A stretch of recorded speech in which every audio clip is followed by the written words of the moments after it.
Example 3, entertainment. A recent study reports that a high school age student or high school age students use their computer or watch the television for 5.5 hours per day. Goodness gracious, that's a lot of hours. So the mean technology use, if you will, for a day, and this would be pre-cell phones. I mean, goodness gracious, what is the number now?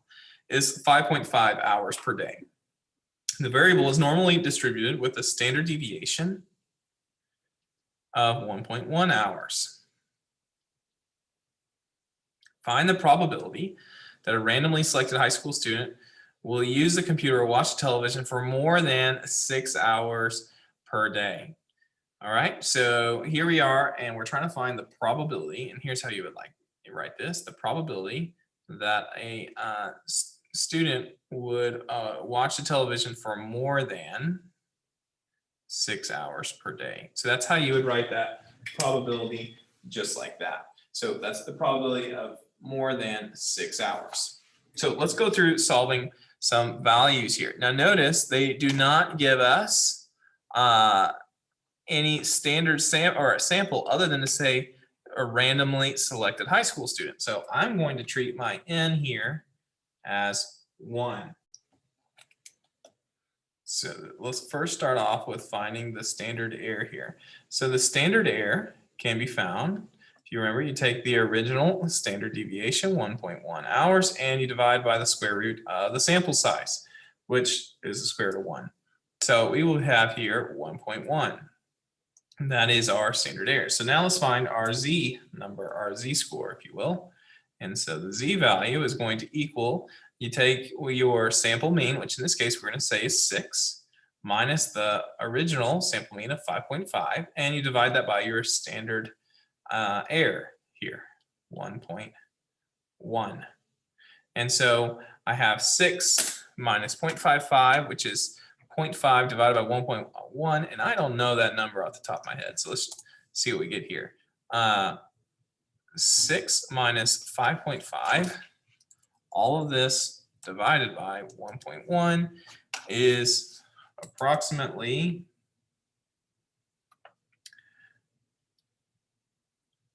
0.45 repeating. Not approximately, that's exactly what it equals, 4.5 repeating. So what does that mean? If I went to a normal distribution, this would be my z value, and I would be looking for the values greater than that. So that will be the minimum. All right, so here we go.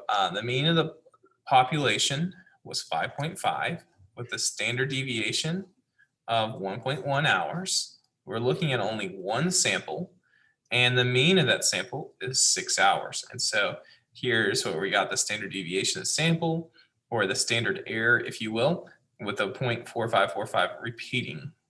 Oops, that's not where it shows it to us. There's where it shows it to us. There's the z value. So when I come to my distribution here, I'm going to be looking for, I want the area all from 0.45 repeating, which is somewhere in here, over. So I put that as the minimum, 0.45454545 repeating, and that's enough to get where my decimal is not changing anymore. And you can see that this is 32.47%. So the odds of this happening, the probability that that randomly selected student watches more than 6 hours is approximately 32.47%. And that's using the central limit theorem. Now let's take a look at part B. Part B has basically the same information, except now I have a sample size. So now I'm going to say, what if we said there's a sample of 20? So again, my mean was 5.5 hours. That hasn't changed. My standard deviation is 1.1 hours. But now we're going to throw in that we have n as 20. And we want to know the probability again. What's the probability that the mean of the sample is greater than or equal or greater than 6 hours? That's what we're searching for again.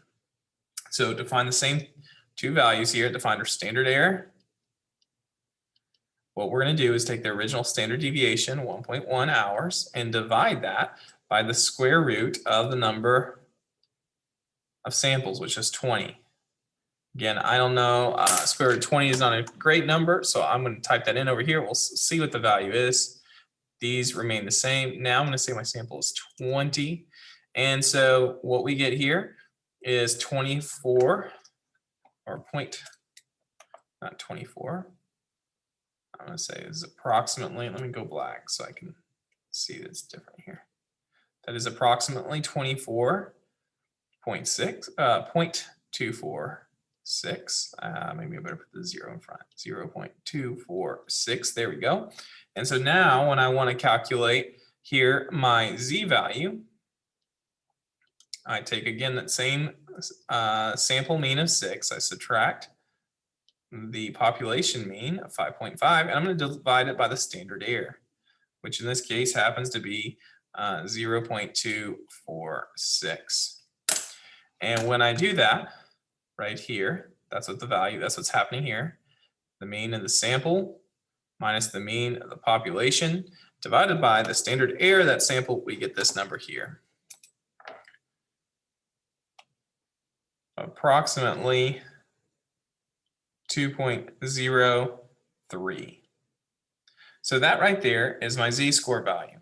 So now if I look at the normal distribution, I want to know the values where that from greater than that value. So I'm going to come over here and say 2.03. What's the probability that out of these 20 students that the mean is greater than 6 hours being watched? It's only 2%. You can see there. That is not a very many at all. The probability that the mean would be greater than 6 hours if you had a sample of 20 students is only 2.12%. That's the probability for that sample mean there. So that's using the central limit here.